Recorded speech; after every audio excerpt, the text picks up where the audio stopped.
Glórias a Deus, eu saúdo os meus queridos com a paz mais gloriosa e perfeita do Senhor e Salvador Jesus Cristo.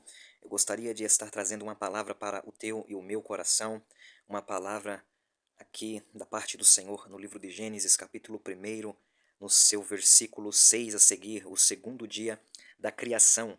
Glórias a Deus, uma palavra objetiva, em o nome de Jesus Cristo, já peço a orientação, a ajuda e a inspiração do Espírito do Senhor para estar administrando esta palavra. Vamos ler Gênesis 1, versículo 6, que diz: E disse Deus: haja firmamento no meio das águas, e separação entre águas e águas. Fez, pois, Deus o firmamento, e separação entre as águas debaixo do firmamento e as águas sobre o firmamento, e assim se fez. Versículo 8: E chamou Deus ao firmamento céus. Houve tarde e manhã, o segundo dia. Glórias a Deus. Então, meus queridos, esta palavra se refere ao ato da criação do Senhor, o nosso Deus. Glórias a Deus. Nós vemos que aqui quem está falando é Elohim. Elohim é o Deus criador, aqui no primeiro capítulo de Gênesis, o Deus que tem todo o poder, o Deus que é Il, o Deus que é poder, o Deus também que ele junto de si a toda a pluralidade do poder, da autoridade e das leis, por isso que ele é chamado de Elohim, plural de Elor, como comumente é chamado no livro de Jó, o primeiro livro da Bíblia, cronologicamente, o mais antigo.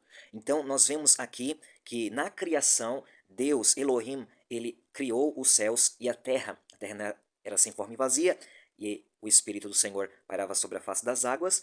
Então Deus ele começa a pronunciar ali quando então o Espírito do Senhor está pairando, tremulando sobre a face das águas, preparando aquele terreno, aquele espaço, aquele caminho para que a palavra do Senhor surta o efeito ali sobre aquele território, aquelas águas que estavam cobertas de trevas, que no vídeo anterior nós fizemos uma analogia ao homem quando agora, devido à sua queda, devido ao pecado original, então, aí vai se compartilhando de geração em geração, e todos pecaram e destituídos estão da glória de Deus, da luz de Deus. Então, as trevas cobrem a face das águas, isto é, as trevas cobrem as nações, as trevas cobrem o ser humano, que é composto aí de 70% da água, né, no seu corpo, mas o Espírito de Deus está a convencer, porque somente o Espírito do Senhor, o Espírito Consolador, enviado por intermédio do sacrifício de Cristo, o Espírito do Senhor, a qual ele disse, mas o Espírito Consolador, ele virá e ele convencerá o mundo do seu pecado, do juízo e da justiça. Do pecado, porque não creem em mim, da justiça, porque eu vou para o meu Pai justificar vocês, tornar vocês justos, a pedir o Espírito que venha sobre vocês e vos ajude na justificação, e do juízo, porque o príncipe deste mundo e o mundo em si está condenado e precisa então se arrepender, precisa dar o lugar à voz de Deus. Então, quando o Espírito está tremulando sobre a face das águas, é como uma ave, é como uma pomba que está ali pairando, né, sobre um lugar, está chocando a vida. Então, naquele instante, naquele momento, as águas estão se tranquilizando e então Deus vem e diz: haja luz. Então, a luz ela vem à existência, dissipando todas as trevas. Esta é a palavra poderosíssima de Deus, que faz com que todas as trevas sejam dissipadas. O que é trevas? As trevas são a ignorância do conhecimento de Deus, a ignorância não somente do conhecimento intelectual, do entendimento da Bíblia Sagrada, de quem quer que seja, divindade, não, mas a ignorância com respeito à verdade, a ignorância com respeito à realidade, não daquilo que nós pensamos que cada pessoa tem a sua realidade, não, mas de uma realidade única, uma realidade indivisível a respeito do Criador e do mundo espiritual, né, da verdade além desta vida, da verdade tanto desta vida como da por vir, que é a verdadeira vida, a vida eterna, tanto para um lado quanto para o outro, tanto para com os céus, para aqueles que se arrependem, para aqueles que aceitam a Jesus Cristo e as suas palavras e obedecem fielmente às tuas palavras e executam e aplicam em suas vidas as suas palavras, daqueles que rejeitam a Deus, que rejeitam a sua palavra enviada, que rejeitam a luz, que rejeitam o Espírito de Deus, que rejeitam a obra de Deus em suas vidas, que rejeitam a verdade da Bíblia Sagrada. Então, aqui nós vemos que no primeiro dia da criação, a luz ela vem e ela torna ali algo inédito. Ela faz com que todas aquelas trevas elas se dissipem e tornem aquele dia chamado de dia 1, Yom Echad. E nós vemos no livro de Zacarias que um dia o Senhor Jeová, ele virá e ele tornará, né, aquele dia único, singular para si mesmo, a qual todo o mundo conhecerá Jeová, a qual todo mundo ali glorificará, engrandecerá, fará conhecido ali o nome do Senhor, o caráter do Senhor Deus e Pai, o grande Criador. Os ídolos, como está escrito no livro de Isaías, serão exterminados de sobre a face da terra. Todos os ídolos, toda a fama que não é o nome do Senhor será extirpada de sobre a face da terra, como está escrito, pois todos os deuses, todos os poderes que não criaram os céus e a terra serão totalmente extirpados de sobre a face da terra, porque também o Senhor será um, como está escrito no livro de Zacarias, no seu final. Ali, glórias a Deus, quando também está escrito: olharão para mim a quem transpassaram, e ali os seus pés estarão sobre o monte das oliveiras, a qual se fenderá para ali os dois lados, e ali abrirá um caminho ali para com o povo de Israel para se achegarem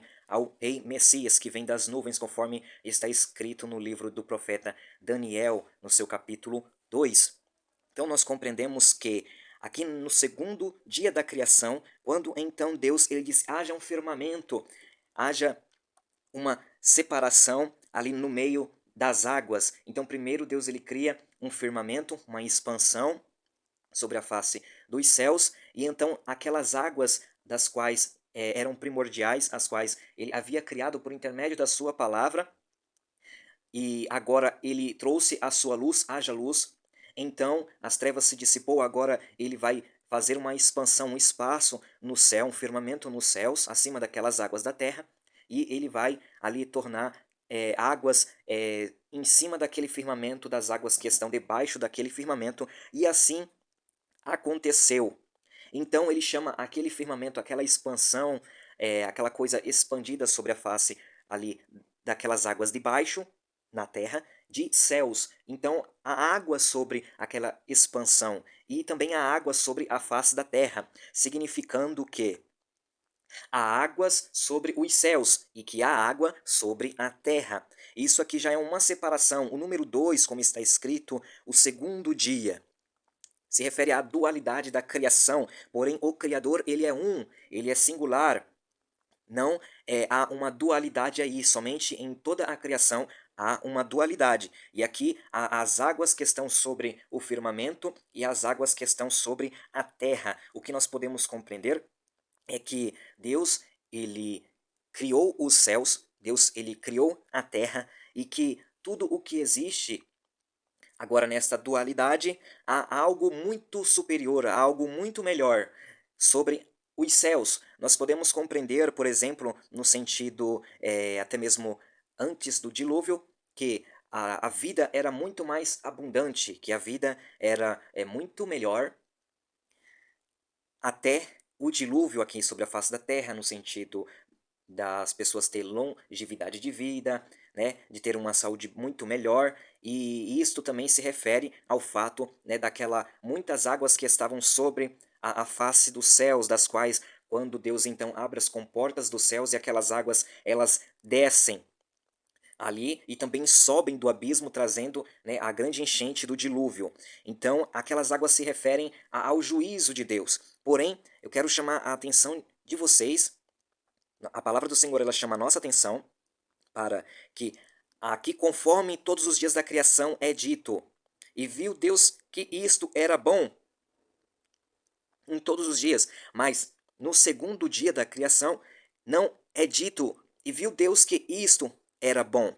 Por quê? Porque Deus já havia ali preparado aquela água sobre aquele firmamento chamado céus, né? E quando eu falo céus, não falo a respeito, né, dos céus, aonde que Deus está, aonde nem mesmo os céus dos céus, conforme foi dito a Davi, podem conter a presença de Deus, né, pode conter a presença do Criador. Eu falo a respeito de camadas dos céus, né? Existem os céus, é tudo aquilo que está pouco acima da terra, o céu atmosférico, o céu onde que as aves voam. Existem outros céus, os céus dos astros, existem outros céus, o terceiro céu, a qual a recompensa dos salvos, dos justos. Existem os céus dos céus, aonde está o trono de Deus. Então, a palavra de Deus, ela nos diz que aqui Deus ele está fazendo uma comparação entre as águas que estão sobre os céus das águas que estão sobre a terra. E quando nós falamos de terra, nós falamos também a respeito do homem, que é terreno, que veio da terra. E nós vemos então que o homem ele necessita da água, principalmente nesta região aqui, da qual onde a palavra do Senhor for escrita, né, uma região mais árida, uma região mais seca, e o corpo humano ele precisa muito de água, né? Porém, a Bíblia Sagrada ela chama a nossa atenção, por quê? Porque esta água que está sobre os céus, ela não é uma água comum. Esta água, aqui referida no livro de Gênesis, no capítulo de número 1, fala a respeito sim de uma água que Deus havia reservado para o juízo. A princípio, até o dilúvio, ela estava trazendo benefício aos homens, trazendo mais refrigério, trazendo mais bonança, trazendo mais longevidade de vida, trazendo uma, um ar melhor aqui sobre a face da terra. Porém, no dia que Deus decretou que se abrissem as comportas dos céus, vindo então o grande dilúvio de juízo de Deus, então aqui a palavra do Senhor também ela pode estar se referindo às águas que estão sobre os céus. As águas das quais podem saciar a minha e a tua vida. Nós sabemos que quando nós nos cansamos, que quando nós corremos, que quando nós nos afadigamos, nós ficamos com um sentimento na garganta de sede, na língua, no paladar, o cansaço físico, né? O esmorecimento, a fadiga, e tudo isto chama atenção porque o que está sentindo não é simplesmente o corpo, mas a alma, a nossa alma, a nefesh que está dentro do nosso corpo, a vitalidade, conforme está escrito na palavra do Senhor, está escrito no livro de Ezequiel, a nefesh que pecar, ou seja, que errar contra a vontade, a lei de Deus, ela morrerá. Ela não está falando a respeito da nossa alma, como nós compreendemos no sentido no cristianismo, né? Aquele ser imaterial. A alma ali é a nefesh, né, da onde que vem a palavra vitalidade, a palavra vida do corpo, da qual também Deus ele exigiu que Moisés sacrificasse os animais, dizendo que a vida, a nefesh, do corpo, que é o sangue, é isso que eu requererei sobre o altar. Então, quando ali também a palavra do Senhor vem nos dizer que quando determinadas pessoas morriam, como ali na ressurreição do profeta, que o Senhor usou o profeta Elias, ali para com aquela criança, aquele jovem, que havia morrido, quando a palavra então fala que a nefesh voltou ao seu corpo, ou seja, a vitalidade do seu corpo retornou, o ânimo, a anima do seu corpo voltou. A palavra do Senhor ele está falando a respeito também no livro de Ezequiel que a nefesh que pecar, esta morrerá. Né? Algumas ideias, algumas doutrinas errôneas vêm dizer que a alma ela morre, porque está escrito que a alma que pecar, esta morrerá. Mas qual que é esta alma que morre? A alma que morre é a alma animal, é a alma que o homem tem consigo no seu sangue, é a alma que faz um elo entre a alma real, da qual Deus ele criou, individual ao homem, que é imagem e semelhança de Deus, da alma que está no sangue do homem, que faz este elo entre o mundo espiritual e o mundo físico, da qual, por exemplo, quando Deus ele cria o homem, no segundo capítulo, no versículo 7, está escrito que Deus, então, Jeová, ele vem e vai ser Adonai, et Adam, né? Está escrito que Deus, então, ele forma o homem, né, do pó da terra, ele forma o homem da terra. E então ele sopra, né, a Neshama, ele não sopra a Nefesh, ele sopra a Neshama, o que nós entendemos e nós ouvimos hoje em Israel, a palavra alma é Neshama. Então, ali Deus ele sopra a Neshama, que hoje também é entendido como a respiração. Então Deus ele sopra, ele insufla a Neshama e dá uma Nefesh no rosto, nas narinas do homem, tornando ele uma Nefesh Hayah, uma alma vivente, ou seja, um homem nesse plano físico que vai ter as suas vontades no seu corpo físico, que vai ter uma alma aqui habitando entre este mundo físico e o mundo espiritual. Porém, a Bíblia fala no livro de Ezequiel que a alma que pecar, a nefesh que pecar, a vitalidade que pecar, ela vai morrer. Porém, a Neshama, ela nunca morre. A alma da qual Deus ele sopra da sua essência de dentro dele, ele compartilha com os homens uma identidade individual para cada ser humano, conforme está escrito também no livro dos últimos profetas, quando Deus ele fala, eu crio, né? Eu formo a Ruach, eu formo o espírito do homem dentro dele. Se não me engano, está escrito no livro de Zacarias. Então Deus ali, ele permite que o homem, ele tendo uma alma, ele trabalhe, ele desenvolva ali o espírito humano dentro dele, né? Ele cresça ali no seu intelecto, né? E se desenvolva, né? Aqui sobre a terra. Porém, é tudo compartilhado de Deus. O espírito um dia vai voltar para Deus porque é de Deus. E a alma, essa alma Neshama, ela é uma alma individual que Deus ele compartilha para todos os homens, porém também veio de Deus. Então todas as coisas são de Deus, porém o caminho do homem é pelas suas próprias escolhas. É o homem quem decide querer a bênção, a vida. É o homem quem decide querer a maldição ou a morte. É o homem quem decide querer ser salvo por meio de Jesus Cristo. É o homem quem decide obedecer. É o homem quem decide trilhar os caminhos de justiça, trilhar o caminho, a maneira, a conduta conforme a vontade do Senhor Jesus. Então, o que nós podemos compreender pela palavra do Senhor é que Deus, antemão, ele providenciou águas, ele providenciou aquilo que realmente sacia a nossa alma espiritual. Por quê? Porque este plano físico ele encerra, este plano físico ele termina. A palavra de Deus nos diz que o corpo físico, um dia ele voltará ao pó, da onde que ele veio, mas o espírito retornará para Deus. E a alma do homem, para onde que ela vai? A alma do homem, ela decide hoje, no dia chamado hoje, para onde ela está indo, né? Então a palavra de Deus nos disse que a nossa alma, que é chamada na Bíblia de Neshama, ela não morre.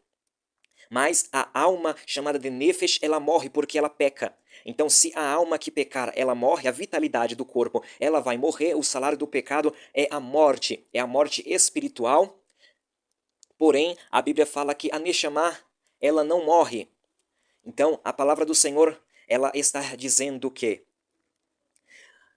existe águas para saciar a nossa sede espiritual. Existe águas que não são deste plano físico.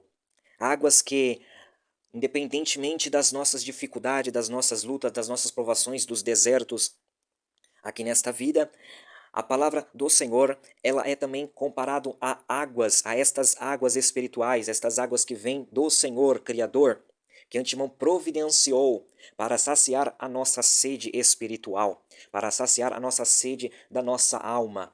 Sabemos que a palavra do Senhor no livro de Isaías, ela diz que até mesmo os moços, os mancebos, os jovens, eles se afadigam, eles se cansam, eles se prostram de tão cansados que ficam. Mas a palavra do Senhor nos diz, mas os que esperam no Senhor, eles correrão, eles andarão, eles não se fatigarão, com asas como de águias voarão, e eles então não se fatigarão, eles não se cansarão.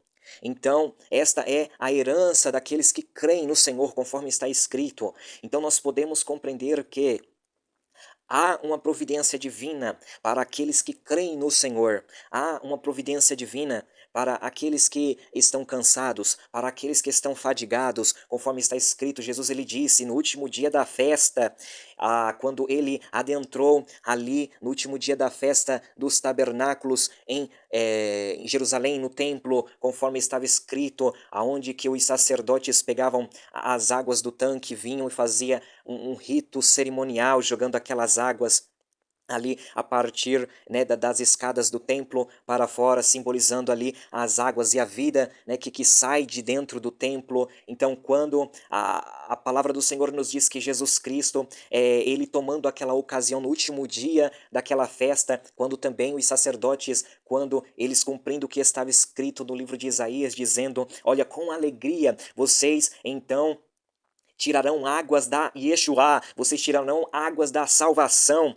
Então a palavra de Deus nos diz que Jesus, ele no último dia, ele se apresenta, ele se levanta no meio de todo o povo e ele diz: se vocês creem em mim, né, vocês então vão tirar de mim água viva. Se vocês então creem em mim, então de mim vai fluir água viva, ou seja, de mim que é Yeshua, de mim que é a Yeshua, de mim que é a salvação, vai sair água viva, então vai se tornar dentro de vocês uma fonte a jorrar para a vida eterna, porque eu tenho água. Então ele disse: ó, quem tem sede, venha a mim e beba, porque eu sou a água viva. Então ele está falando ali que dele surge água viva para saciar a nossa sede, que dele há água realmente que pode ali trazer ali saciação, que pode trazer ao sedento, que pode trazer ao homem que está cansado, ao homem que está fadigado, o alívio para a sua alma, conforme está escrito também no livro de Mateus, quando ele disse: olha,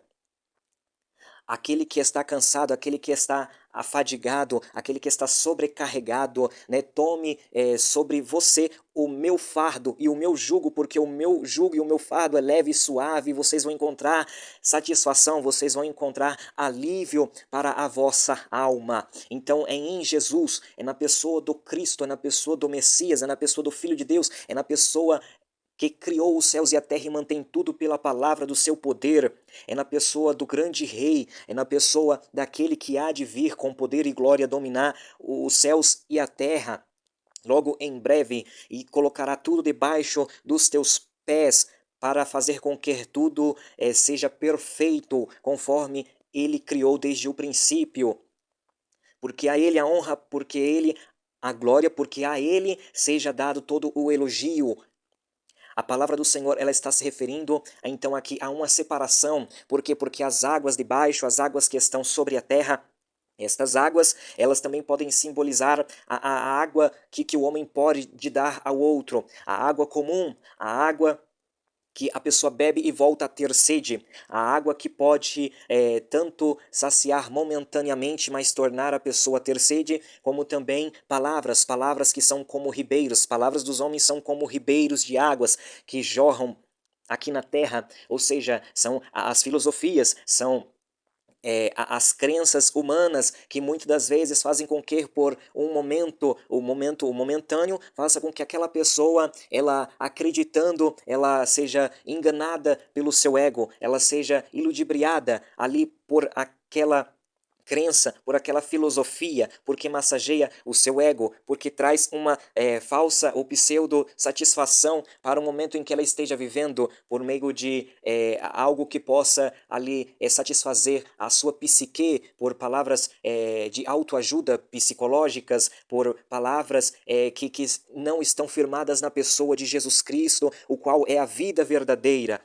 Então, a palavra de Deus, ela está se referindo que as águas de baixo, elas significam as palavras humanas, mas a palavra que está em cima, a palavra da qual Deus ele já separou, ela está com Deus, e esta palavra é uma palavra de sabedoria. Esta palavra é uma palavra que ela adentra na divisão da alma e do espírito, é uma palavra que limpa, é uma palavra que sacia a alma, é uma palavra que vai na divisão de juntas e medulas, é uma palavra que traz estrutura, é uma palavra que purifica, é uma palavra que cura, apta para discernir os intentos e os pensamentos do coração. Esta palavra, ela é uma palavra poderosíssima, uma palavra que realmente gera a vida, conforme está escrito na palavra do Senhor.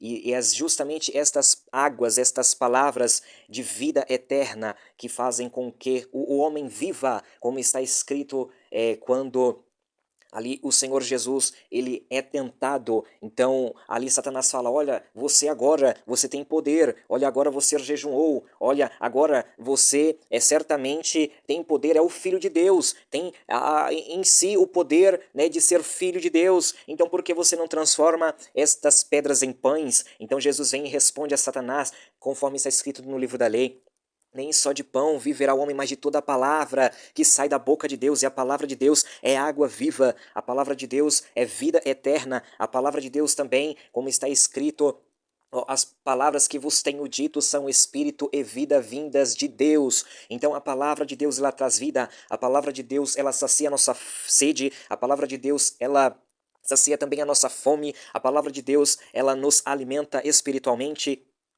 A palavra de Deus, ela é uma fonte inesgotável de vida. A palavra do Senhor nos diz então que Deus, ele faz esta separação, né? E conforme está escrito, aonde que se pode achar a sabedoria não se vê no abismo, a sabedoria não se vê sobre a face da terra, a verdadeira sabedoria não está aqui no mundo, mas ela é encontrada no temor, no respeito ao Senhor, a obedecer os mandamentos do Senhor, em temer ao Senhor, conforme está escrito no livro de Provérbios.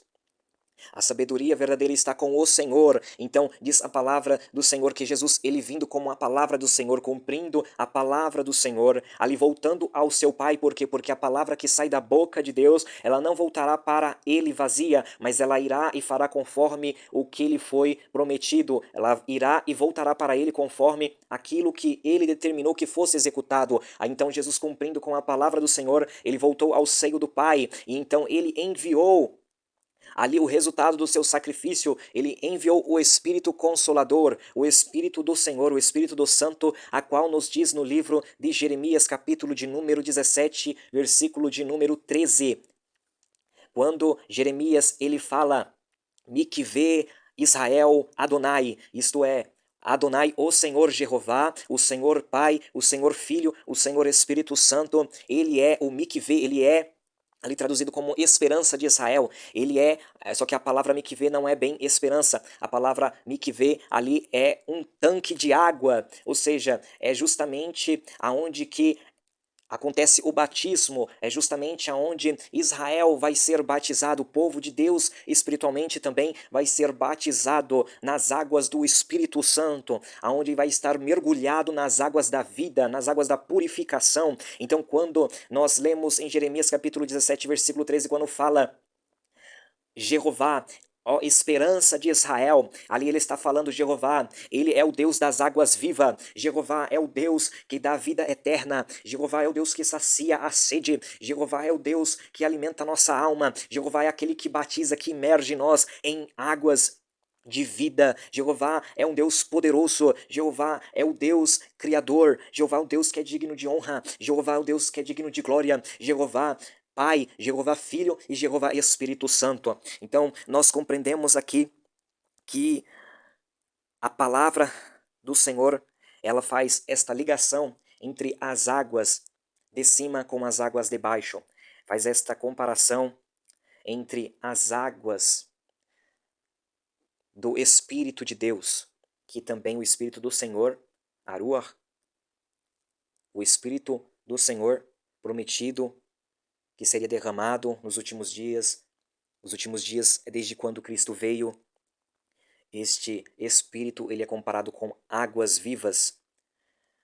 Uma vez eu tive uma visão dentro de uma grande igreja, quando então estava sendo ali a manifestação, uma oração da manifestação das maravilhas do Senhor.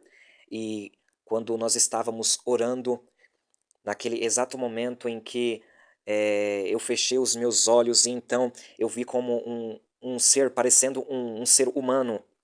Ele descia do céu, ele vinha em uma velocidade muito grande, ele passava da minha frente e ia para detrás de mim e do meu lado. Ele parou por poucos segundos e ele então subiu. A sua aparência era como um corpo humano, mas ele era como se fosse uma água de um oceano azulada. Ele era como se fosse uma água cristalizada. Eu não vi olhos, eu não vi órgãos no seu corpo, membros. Não, ele era todo formado como se fosse um cristal reluzente, uma coisa muito linda. E ele descia ali de frente do altar, ele fazia uma volta muito rápida, ele parava do meu lado esquerdo, aonde estava um senhor, e então ele subia, e no exato momento que ele subia, que terminou a oração, o servo do Senhor, ele ali que estava fazendo a oração, juntamente com a congregação, com a igreja, ele ali então disse: aqui o Senhor me mostra, me revela que há uma pessoa com câncer no cérebro, e você está sendo curado agora. E foi no exato momento em que o homem que estava do meu lado, no meu lado esquerdo, aquele senhor, eu não minto diante de Deus, ele levantou as mãos ali e ali o servo do Senhor apontou e disse: é o Senhor mesmo, recebe a cura, o milagre do Senhor. E isto foi testificado por mim. Eu vi quando aquele ser como água, ele era como se fosse uma água cristalina, uma água muito linda, azulado, brilhante, e ele vinha com muita velocidade, ele passava por detrás de mim, ele parou ali em, não sei, talvez um segundo, e ele subiu, né, ao céu muito rápido, e eu creio que aquele ser, ele era a manifestação de Deus, ele era o Espírito do Senhor, que é águas viva que cura. Glórias e honra ao nome do Senhor e Salvador Jesus Cristo, toda honra e toda glória ao grande Criador dos céus e da terra. Então, é esta a palavra que eu gostaria de estar compartilhando com você. Esta palavra que é viva, a Bíblia Sagrada. Louvado seja Deus, bendito seja o Senhor e Salvador Jesus Cristo. Amém. Deus vos abençoe.